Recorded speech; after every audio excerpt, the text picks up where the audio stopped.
His training is in physics and has a PhD from MIT.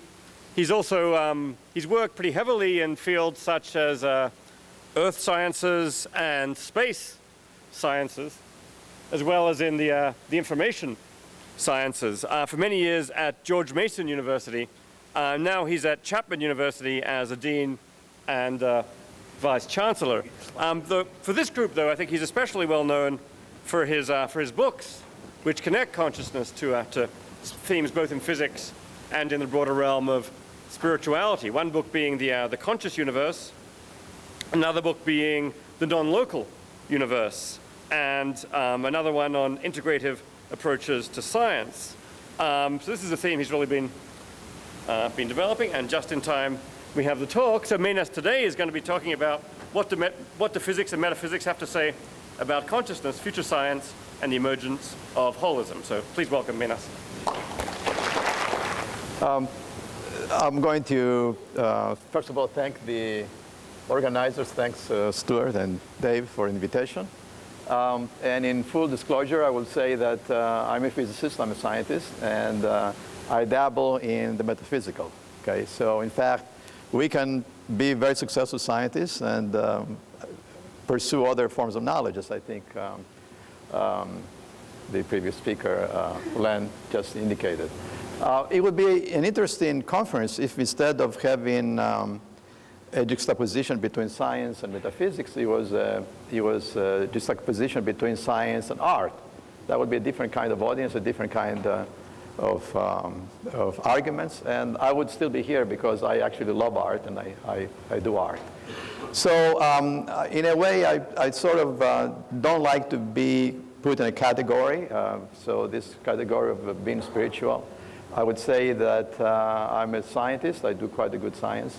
And I pursue the limits of science. This is really what it's all about, is how can you pursue the limits of science. Of course, I will take exception to a couple of the points that Len just mentioned. Archimedes was not just an engineer who was the greatest ancient scientist of all times. He founded, of course, a number of principles. And also, through mathematical reasoning and to a certain extent pure intuition, I would say, actually ended up calculating the number of particles that could fit in the universe, in the observable universe of those times, which was the Ptolemaic system extended by Aristarchus of Samos. And he got the number 10 to the 80 particles if you translated these grains of sand to atoms in a modern way, which happens to be actually Eddington's number. It happens to be the correct number for the number of particles in the universe. So this is a little bit strange, and it is true that scientists, we use pure reason and use mathematics, but at the same time we use intuition, and of course Einstein was well known for that, and all the great quantum physicists. So we have to make sure that we don't go too much on the one side and too much on the other side. That would be my main message. I don't know how to do this, but I'm only a theoretical physicist, so, okay, here we are. So I have a lot of slides, and I may go fast through some of them. The issue of consciousness versus brain function. Quite often, we try to identify the two as identical. I would say the one is the same. And of course, again, through the great and long work of Dave, it's shown that they're not the same. They are the physical correlates that correspond to states of the brain, which, of course, seem to be lighting up or react to stimuli, but they're not the same. They're not identical. The view of the world according to classical physics is, this is from one of my books, is a wall. You have Isaac Newton looking, and by the way, Isaac Newton, if he was lived today, he would not be a Newtonian. He would take a lot of exceptions with the Newtonian view of the universe. But basically, you have a clockwork universe. You have a universe that is ticking away, that was set up in some sort of divine order, perhaps. And in fact, Newton himself believed that there was a divine order that set the whole thing going. And then the observer is just sitting on the outside, looking through this wall glass peering behind everything that is directly accessible to him through the mathematical reasoning and the discovering the laws of physics, what we now call the laws of physics. Well, the problem with this view is that it really has no room for conscious observers. And the classical view versus the quantum view are completely different. And it is a strange dilemma that we scientists find ourselves, that we practice science in a very useful and determined way, publishing articles, getting grants and all of that. And at the same time, we seem to not ask what are the foundations of the way we do science. So in fact, in the conscious universe, I actually did not end up embracing spirituality. I ended up with my co-author, Bob Nadeau, saying that the quantum theory opened the door to consciousness. And therefore, it fulfilled a very, very important reason. It opened the door. However, it did not solve the problem of consciousness. But it is a very, very important step, because in the classical physics, there's just no such thing. They completely ignore. So again, it opened the door to the issue of consciousness, but the underlying subjective experience cannot be studied as an object, and therefore the usual tools and methods of current science don't directly apply. The word directly is very important here. And I think this is, of course, where Dave comes in, and with the work of the qualia, to try to address this very, very issue that we're talking about. So indirectly, it applies, but not directly. The quantum world is strange, but it is the world. It is the real world. And I will leave aside the word real, because that will take another set of meetings and things like this. But let's say by reality it means something that exists, okay? So let's leave it at that. The quantum world is strange in the sense that it allows for complementary aspects of reality, which the human mind rejects, because it's how can something be a particle and a wave? Well, folks, it's not a particle and a wave at the same time, under the same conditions. It is depending on the contextuality, what we call in quantum physics the contextual setup of the experiments. So an electron behaves until it's observed as a wave of possibilities that upon observation collapse, and hence the term collapse of the wave function, into specific space-time events that can be recorded, either in a photographic plate in the older days. Of course, today we're more advanced in photographic plates. It will be electronic devices that record a particular signal. So the principle of complementarity, which was sort of obscure and was put forward by Niels Bohr, is a very important part of the quantum world. The human mind rejects the possibility of having opposites assigned to the same entity, because the human mind works that way. The human brain, perhaps, is built that way. The hardware is built that way. We've got to start thinking about that before we make these great theories about everything that we don't know. Let's look at the hardware itself. It is the left lobe and the right lobe. And I'm not a neuroscientist. I also dabble in neuroscience a little bit. But it is true that the two halves of the brain seem to be at war with each other. It is as at least two beings are inside our skull. And fortunately, there is the corpus callosum that tries to connect them. And there are interesting things happen when, of course, the corpus callosum is separate. So the dilemma is not that the world is quantum. The dilemma is, why are we perceiving an either-or situation without possibility of something that is both? A particle can be a wave can be a particle. This is the famous two-hole experiment, as Richard Feynman would put it, where you have a source of quanta going through an opening, and then a second opening, and if you have this contextual set up, you get the wave properties.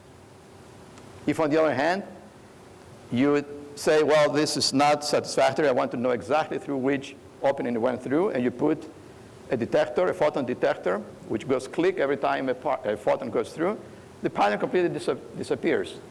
Is it the same? Can you say, well, how can it be the same? There are different situations. Bohr would say it's a different setup. I already talked about the collapse of the wave function. The aspect experiment, an interesting part of quantum theory is non-locality. Two entities, two quanta that are brought together at the beginning in a particular quantum state. When they get separated, they fly apart, and then, in fact, at the last nanosecond, you make a choice to observe a particular variable, let's say polarization, and get a particular direction of polarization. The other quantum, which is tied to it, and it can be at the edge of the universe, responds by getting a particular value as determined by the combined state of the quantum state of the system.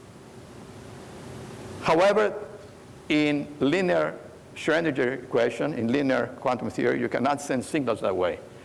There are some recent developments of nonlinear Schrödinger equation, which are actually very interesting, that perhaps have some implication for consciousness because of coherence through the noise and all of that, that perhaps may give us a new way of looking at future developments of the quantum theory. This experiment was performed by Aspect. In fact, it is the experimental verification of Bell's theorem. Bell himself set up these inequalities because he wanted to, in fact, he wanted to disprove quantum theory. He didn't believe that you could have these faster than light correlations. But being a good physicist, he said, yeah, in the end, it was the way it was.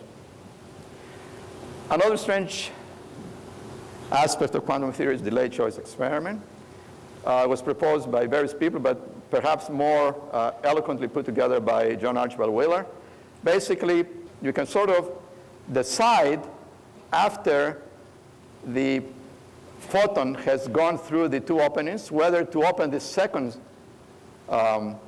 apparatus over here in the form of Venetian blind or close it. And this experiment has been performed. And if you do one choice, you do a yes or no. If you get yes, you will get the quantum particle view of the photon. If you do a no, you get the wave. But how can that be since the photon has already gone through the two openings? So there's a mixture of past and present. However, to just jump and say that there is retrocausality, we have to be a little bit careful about that.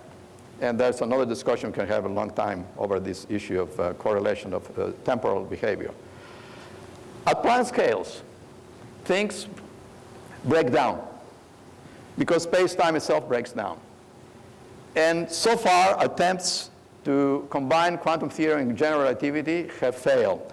I will agree with Len that I'm not embarrassed that we don't have answers to certain deep questions. One of the most embarrassing questions, besides the question of consciousness, is how come the two most successful physical theories we have, general relativity and quantum theory, stubbornly refuse to be combined. There may be some nonlinearities, there may be some things like that, but to this point we don't have it. We have what is known, of course, as the string theory, and but it's so far that is moving into the realm of we're not able to really measure it in any meaningful way, and therefore remains in the realm, if you like, of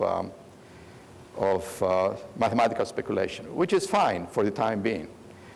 By the way, the atoms don't exist, and Aristotle was right. Or maybe Democritus and Aristotle were both right, again, the complementarity. Because, of course, below the atoms you have the particles, below the particles you have the individual particles, and eventually everything gets resolved into these superstrings, and beyond the superstrings is the quantum foam, and there are no particles. So in some ways they're both right. And of course the atomic theory is correct where it is applied, but it's not applying at all the way down to the Planck length. No one says that Aristotle didn't mean with quarks. He called them atoms. He called them atoms. Yeah, so in those days, as Archimedes, in fact, was trying to find out what they meant by atoms was the smallest thing looking like a grain of sand, which, of course, today we know it's not the case. My own approach, and I will probably, I don't know how much time I have, I guess, less than 5 minutes. I will talk a little bit about a way to push forward, perhaps, is to come up with what I call foundational principles. In other words, push all the way to the Planck dimensions and beyond. The problem when you push all the way to the Planck dimensions and beyond is that you're pushing beyond space and time. And then all hell breaks loose, so to speak. Okay? Then science, as it is practiced today, cannot be done. However, I would not reject science. I would say that what we need to do, and here I would agree with Deepak very much, is we need to revise science. And by the way, science is being revised all the time. I don't quite understand why some scientists are so orthodox, you know, that anything that sort of they perceive is threatening to the faith. Reminds you of Middle Ages, right? At that time, they used to burn the heretics. Anything that sort of smacks of, you know, going against the faith, they will rise up and defend it. I think we have to go beyond that to realize that we, all scientists, are skeptics, but not hopelessly skeptics. In other words, not in a way that we reject anything that does not fit in our own little box of reality. So my own attempt to perhaps go beyond all of this is to come up with universal principles which should ultimately be mathematical in origin. They should be derived by mathematics. There's something deep about mathematics. And I would agree on this very much with Spinoza and Einstein, and of course, Pythagoras and all the great ancient philosophers of the West. So these principles perhaps manifest in the quantum realm, and if you start going through them, they are perhaps characteristics of consciousness. So for me, rather than trying to define consciousness as an object of study, perhaps we should try to understand its properties through these principles. It may not be satisfactory, but it is as far as it will push the limit. And I will wrap it up. The complementarity in biology. For example, I will just tell you a couple of things about complementarity, because I still believe it is a very, very deep principle. And now it seems that it's applied to biology. There are biologists coming forward and pushing for my own collaborator, Neil Tice, I hope he's in the audience, myself, we're working on the idea of extending complementarity to biology. By the way, Niels Bohr himself had done that. Here is a place where a limit, horizon, what we call horizon of knowledge, allows something that looks like a finger to eventually become a fuzzy things of atoms coming out of the finger. Certainly at that level it doesn't look anymore like a finger. And finally, in terms of the evidence we have for quantum effects in the brain, it becoming more solid and solid. It still does not tell us exactly how quantum theory would account for consciousness, and I would probably say it will not. In terms of the contemplative science of the East, and I will finish with that, it is a tremendously long existing system that has proven very successful for thousands of years. For us as scientists to reject it and say, well, it has nothing to do with the real world, I think it is, to say the least, premature, or to take a very Western point of view. Because, again, our Western basis of science, going back to the ancient Greeks, was really very much had both complementary aspects. So in terms of where we're going in trying to have this dialogue that we're having, is that we perhaps should take a look at what the Eastern systems are saying, as expounded very well by Deepak, and see if what they say really has relevance to the study of the physical universe. And I will submit to you that they do. There is a Hindu cosmology that's very, very interesting. And by the way, it is cyclic universe, which in fact may be the real universe we live in. So at that, I would leave it, and perhaps we can have a little more discussion during the discussion and answers. Thank you.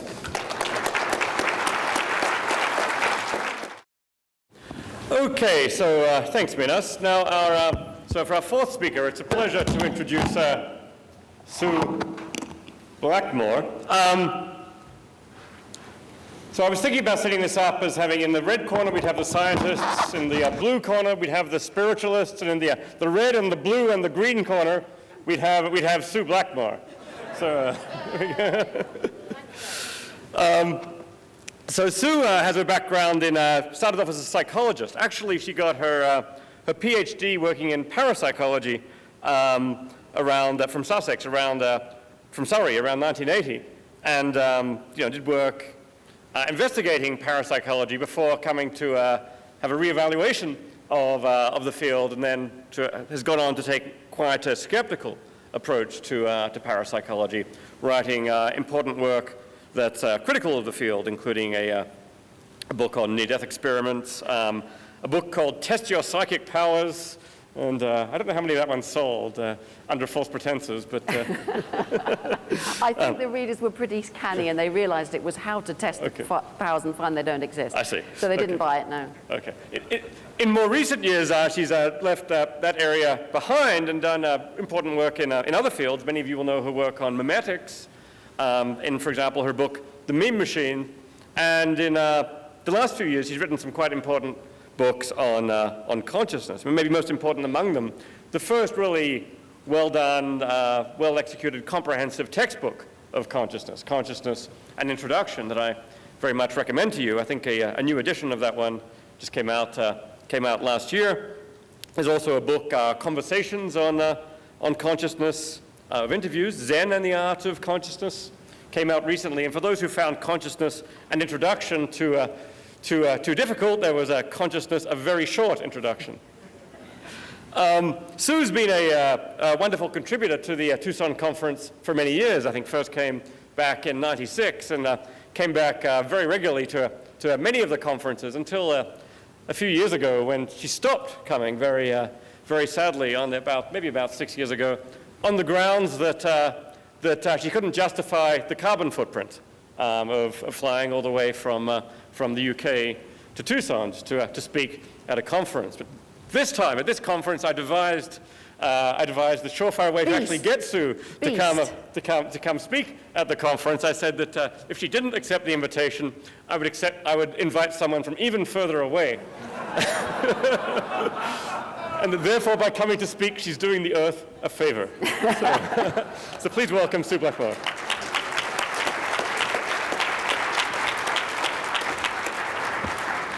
Thank you very much, Dave. It's absolutely true. I sat there agonizing over this email. Will you come? I'll get someone further away. I thought, probably would too. But I'm delighted to be here. I've missed Tucson, and it's wonderful to be back. Some things have changed dramatically since I was last here, and others haven't. I would say among the things that have changed, and I wonder whether I can work out this, yes, is how much we've learned, how far neuroscience has gone in the 6 years since I've been here. We know so much more, things that really impact on how we think about ourselves. We understand a lot more about how agency operates in the brain. Doesn't need us, there's all these things going on. How much, which parts of the brain are constructing the body image and the narratives about self. A lot more about perception and how it operates in multiple parallel channels going at different speeds and never all coming together to make the picture I see in my mind. We've learned all of these things that I would say make the problem harder. They make the hard problem even more apparently insoluble. And they make views like Deepak's, I would say, even more impossible to accept. We're really being pushed up against it, which is great. Hey, you know, it's a challenge. What I think hasn't changed, but please correct me if I'm wrong, is what most of us here mean by using the word consciousness. What we mean, I would say, is subjectivity. What it's like to be something. Coming, of course, from Nagel's famous question. Would you just please be conscious for a moment? That, whatever that was for you, that's what we're talking about. I know you know this, but I point this out for two reasons. One, because it's very easy for people to slither away from that without you noticing, a kind of sleight of hand. Some people will talk about some brain process or some part of the brain or some substantial thing and call it consciousness and kind of they trick you. They're not talking about subjectivity, they're talking about whatever physical thing it is that they think is the same. Or they may have some theory about, you know, the ground of consciousness or some psychic field or some power of consciousness or something else, which is just a theory untested, but use the word consciousness for that, not for subjectivity. So all the time, I'm asking you, remember that's what we're on about, because that's where the problem comes from. So cogently put by this chap who doesn't keep his brain in his head anymore. The problem is, of course, the duality that seems to arise between subjective and objective. It's really difficult, and no, Deepak, it doesn't help to go to the other side. You know, if you sit on the material side and say, ooh, we can't understand consciousness, sit on the other side, well, then you can't understand why science comes up with the same answers. This dispute between materialism and idealism has gone on and on. The hard problem brings us right up against the fact is, unless we can see somehow how objective and subjective are the same, or do away with the explanatory gap or the great gulf, we're stuck with this problem. So the problem is duality, and the solution is, I don't know. I'm a scientist, so I don't know. My answer is one that Deepak abhors. It's not exactly an answer. My approach is to say that consciousness is an illusion. Now, what do I mean by illusion? Just the ordinary dictionary sense of illusion. It's not what it seems to be. I think that the hard problem, last night Deepak said the hard problem is insoluble, and I agree with you. It arises because of the illusion, I think. It arises because we think about consciousness in the wrong way. We think, well, how do we think? Let's just be conscious again for a moment. Would you indulge me and just be conscious? Okay, we kind of feel, here I am, I'm having these experiences. It's all bound up with me. And for this reason, I say that self is an illusion, and free will is an illusion as well. So being conscious, sitting here with this, what's that like? If I'm saying it's an illusion, we have to start with how it feels. So how does it feel to you, being conscious? Does it feel a bit like this? Well, I know, of course, you don't think there's an armchair in your head and a bunch of levers.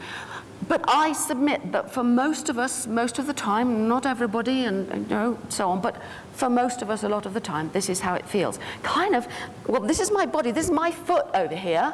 and my hand, I'm here, and there's my hand. I'm kind of in here, looking out through the eyes. Is that how it feels? And I'm having a stream of conscious experiences. This is how it feels.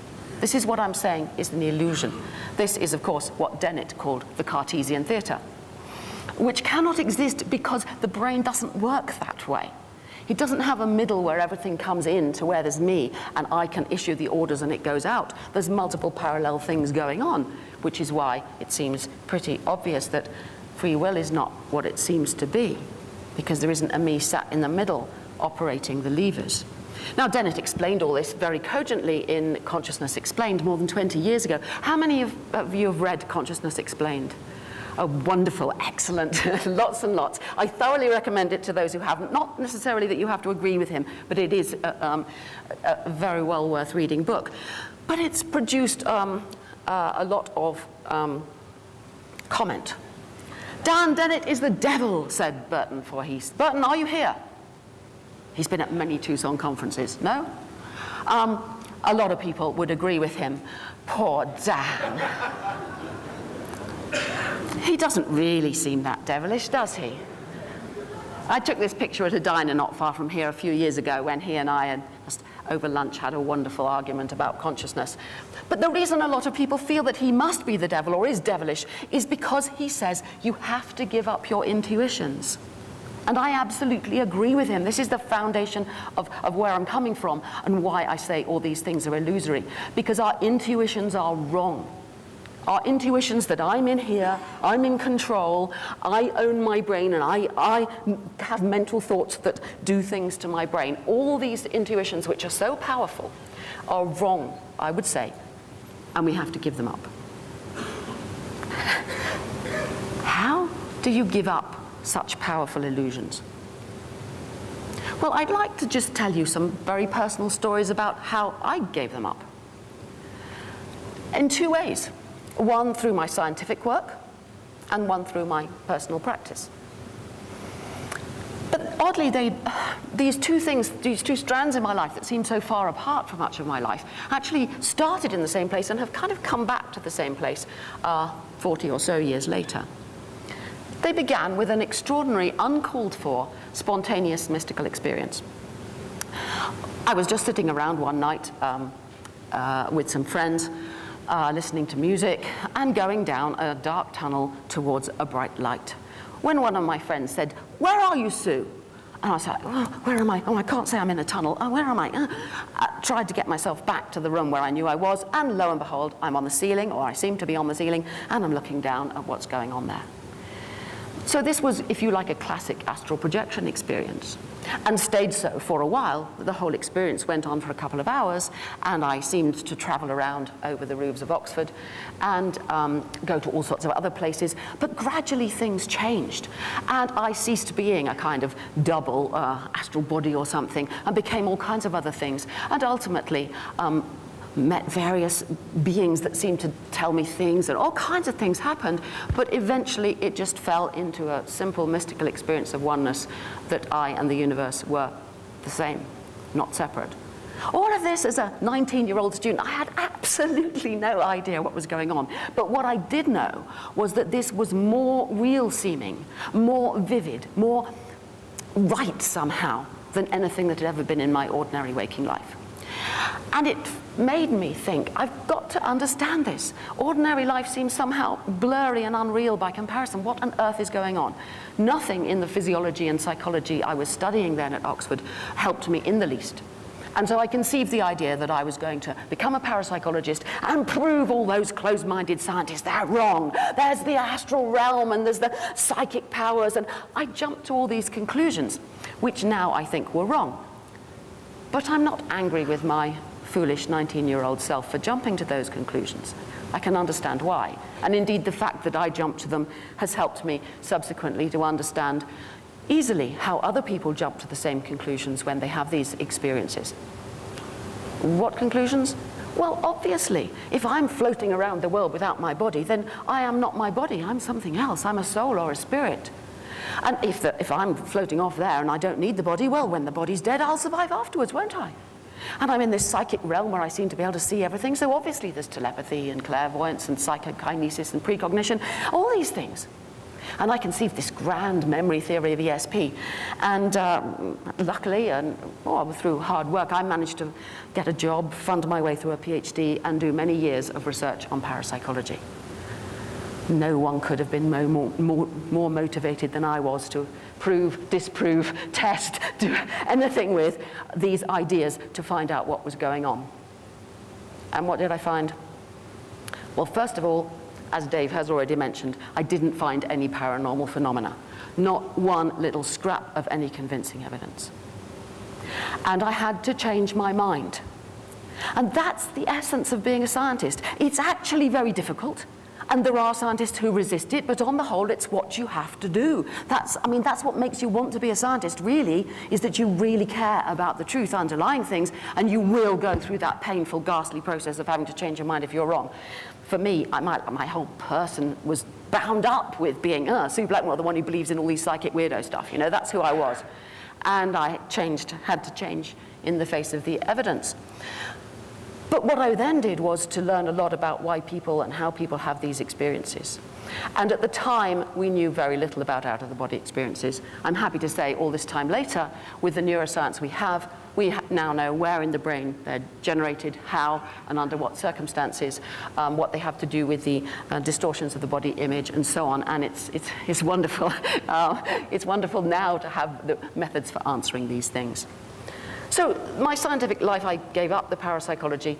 And I would urge any of you, I bet there's a lot of you here who believe in paranormal phenomena. Are there? Yes? Hands up if you believe in paranormal phenomena. I would urge you to maintain at least a little bit of an open mind that you might be wrong. Or go out and spend however many years, 20 years or so I spent, don't have to do that long, buy my book, Test Your Psychic Powers. I mean, find out for yourself, because if you're right, you know, almost all of science has to be overthrown. It's really, really exciting if you're right. That's why I was so excited by it. Anyway, so I gave up all that, and as Dave said, got into memetics and studying consciousness, learning neuroscience, and finding that really there's no room for these kind of things, and trying to understand how the brain does it all and why we get the illusions of self, of consciousness, and of free will. Meanwhile, and how am I doing? Meanwhile, I'd done a lot of other things. Back in those heady days, I'd trained as a witch, I learned to read tarot cards, I could scry, stare into crystal balls, do the I Ching, all sorts of stuff of that kind. But the only thing that stuck from then was Zen meditation. I began meditating in the 70s. In the early 80s, I met a fantastic Zen teacher, a lecturer at Bristol University and Zen master. And I've been training in Zen now for 30 years and have been meditating every day for 25 years, something like that. And I have had many interesting experiences. I've also taken a lot of interesting drugs. LSD, psilocybin, mescaline, MDMA, DMT, 2CB, you can think of plenty of others, I'm sure. Some of which produce very similar extraordinary experiences, either to the spontaneous mystical experiences I've had, or to what happens with long, arduous practice of meditation. Some of you will recognize, I'm sure, some of the things that happen, and Deepak has talked about some of these. First, there's the kind of miracle of calming the mind. I mentioned in that first experience the difference between the kind of blurriness and unreality that can beset ordinary life. But learn to calm the mind, and things become a little clearer. But once you've done that, the question seems naturally to pop up. Who's doing it? Who is aware? Who's meditating? Who am I? I don't know who I am. Eee! And that fear, you can either give up at that point, or you can go on and say, I'm going to find out who I am. And what do you find out? You find out, and Deepak put it beautifully last night, coming from Vedanta, but I would say exactly the same. What you find is self and other co-arise all the time and fall away. I'm sure some of you have seen this. This is very important. self and other arise, co-arise, and fall away. In other words, in any experience in which I say, am I conscious now? Like I was asking you before, be conscious. There seems to be a me and a stuff that I'm conscious of. But once you see that the two just kind of arise together, but then they fall away, then both cease to be permanent. Self becomes some kind of impermanent, fluttering thing that pops up, thinks it's the same one as it was before, but it's not really. There's no one here. These words are not coming from a permanent self in here. Oh yeah, I can go, ooh, I'm conscious now. And one will pop up and go, this is me, I'm Steve Blackmore. But then it's gone. And the next one comes up. Something here knows it's not the same one again. So, seeing no self is not that difficult. Then what? Then one can start to see how things seem to just kind of appear and time and space seem to fall away. How can there be things happening without time and space? I think this is one of those things that's said to be ineffable. It's rather hard to describe. But that's how it seems. Time and space kind of fall away. And the natural question that pops up then is, well, where are all these things coming from? Or where are they coming from? By the way it appears in that kind of state, they're coming out of nowhere. But if you call it nowhere, somehow even that doesn't do it justice. Hence words like the unmanifest, the unborn, the ground of being, whatever it is, this thing about which we can say nothing, from where stuff comes. Now, Deepak has kind of called that consciousness, but that's one of these slipping away, because consciousness, if we're all agreeing that it's about subjectivity, that's kind of the antithesis of it. But you could take the Buddhist perspective that form is emptiness and emptiness is form. And actually, this coming and going is just the manifestation of how the universe is. Anyway, these are the kinds of things that that I found over many years of meditation.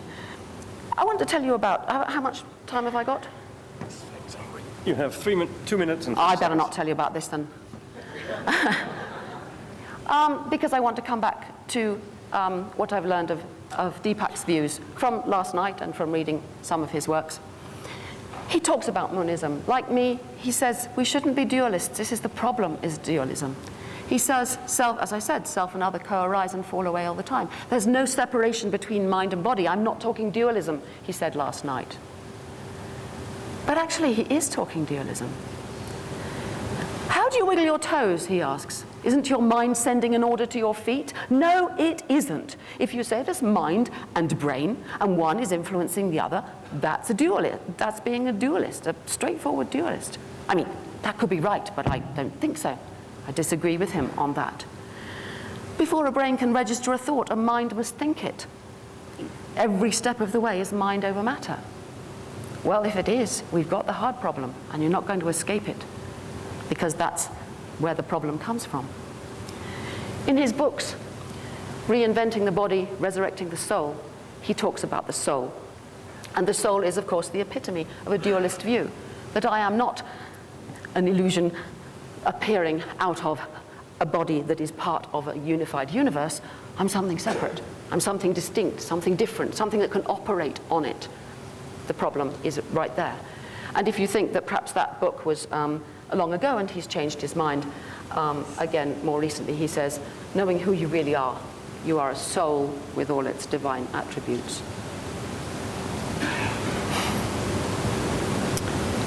He talks also about timelessness. I rudely said to Deepak earlier, well, you're older than me here. And he said, I'm timeless. Yeah. And he and I know, and many of you know, what it means to come into timelessness. Whether one's flung into it accidentally by some spontaneous experience, whether you take some drug to get there, or whether you meditate for a long time, there's that experience in which time you realize is part of the illusion that can come up as stuff manifests, but can fall away. But Deepak goes further.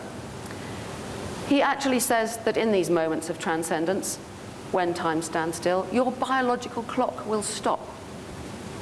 This is an empirical claim. It's a testable claim. One could find out. And I will be very, very surprised if it's true. Your biological clock, actually there are lots and lots of clocks. They're all running, they're all chemistry and physics doing their stuff. It's pretty predictable how they're going to work, and we know a lot about them. So I think this is a disingenuous claim that looks somehow plausible, but it's one of those leaps that I think we have to be careful of. Deepak talks of enlightenment, and last night he asked whether people believe in such a thing. One more slide, so. I don't know. I have met Zen masters that make me think there's such a thing. I don't know what it is. But I think the idea that it's to get rid of the person that never was I agree. The person that never was is that person who really wants to exist. The one who thinks, I matter, I'm really important, I want to get more stuff. I'll be happy if I've got more stuff and if I'm more important and so on. It's that one. Enlightenment, that one's gone. But why then, when Deepak talks of the 7 spiritual laws of success, is he talking about the creation of wealth? Isn't that kind of against the spiritual notion of enlightenment? Perhaps he's talking about wealth in the spiritual sense. Perhaps he means the joy, the clarity, the equanimity, the compassion that come about through spiritual practice, that seem naturally to flower.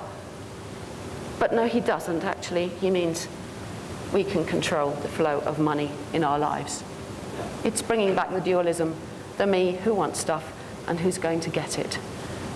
Deepak, you may be happy to call this spirituality, but I'm not. Thank you.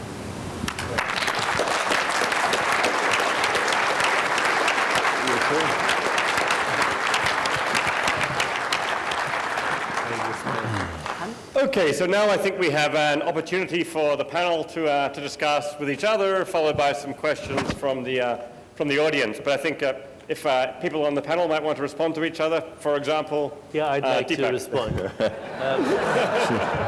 What a shock. So last night I mentioned that the 4 goals of life in Vedanta are artha, kama, dharma, and moksha. And artha actually means wealth. It means money. And spiritual people should not be ashamed of being wealthy. I am very wealthy. And I have created it through my understanding of consciousness. And I put that money to good use. In the tradition that I come from, the first 25 years of your life is spent in education and knowledge.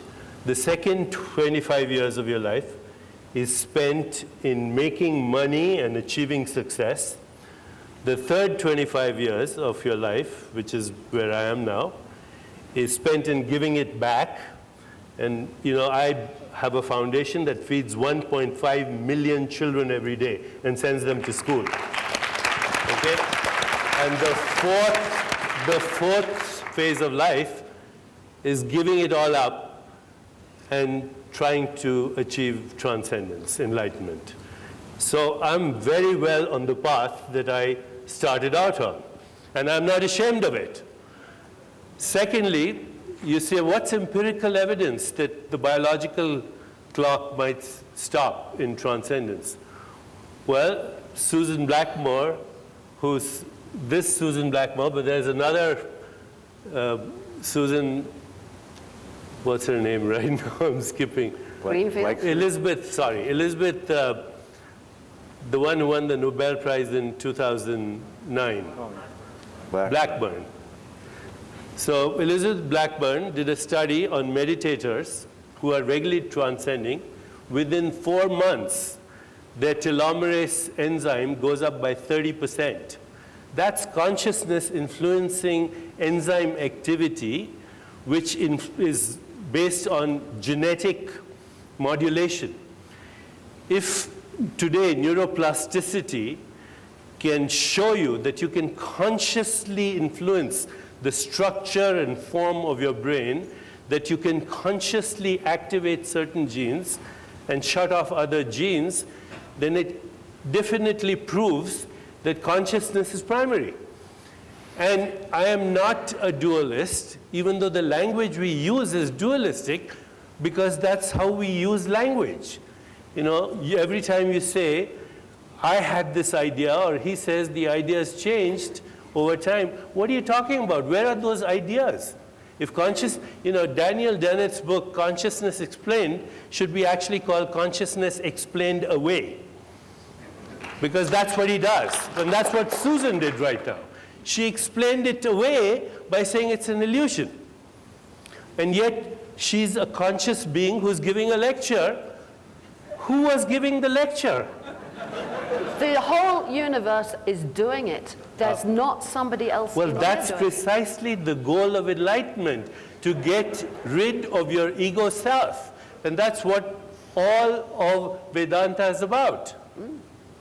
But I would absolutely disagree when you talk about the power of consciousness. You see, to my mind, you're kind of slipping when you talk about these experiments about telomerase and other experiments like that. Fantastic data, really interesting, and I'm thrilled these things are happening now.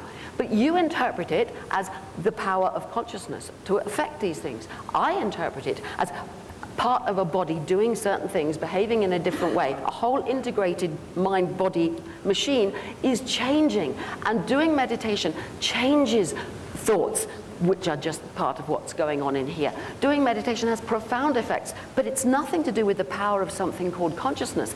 That, again, is leaping out, having a dualist view in which there's consciousness, subjectivity. No, you're a materialist monist. No, I'm a consciousness monist. No, I'm a neutral monist. I'm a neutral monist. Mutual? Neutral. Neutral. Neutral monist. I do not think that either is primary. Somehow we've got to Who's get the I?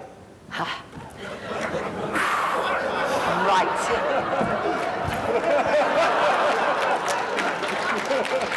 Who said we have to speak in this way in language? It is impossible to talk about things without referring to the thing that's doing the talking. The I would say it is that.